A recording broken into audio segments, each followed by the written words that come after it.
Join Stella Academy, Goa's best coaching for IIT, JEE and medical exam preparations for class 7 to 12. Register today for Stella Talent Search exam for class 6 to 12. Admissions are now open for repeaters medical batch for NEET 2022.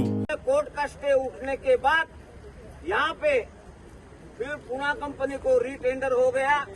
आज 8 महीना हो गया वो company को टेंडरों को, लेकिन हुबली की जो नेशनल हाईवे अथॉरिटी है, जो डिवीजन के अधिकारी है, अभी तक नो ऑब्जेक्शन सर्टिफिकेट वो कॉन्ट्रैक्टर को नहीं दे रहे। इसी वजह से वो काम करने को तैयार नहीं है।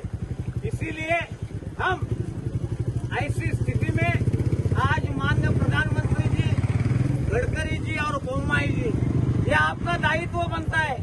ये आखिरी वार्निंग हम आपको पूरे टूरिस्ट और स्थानिक जनता की तरफ से दे रहे हैं। यहाँ के एमपी 4 सालों से सोए हुए हैं। अगर उन्होंने यहाँ पे लक्ष्य दिया होता तो ये स्थिति नहीं उद्भव होती। इसी गडकरी जी घोषणा करके हर रोज हम 28 किलोमीटर नेशनल हाईवे बना रहे हैं, लेकिन 45 किलोमीटर रास्ता बनाने के लिए 4 बरस हो गया और आप मेला को ये रास्ते का काम पुनर्प्रारंभ नहीं किया तो 8 दिन के बाद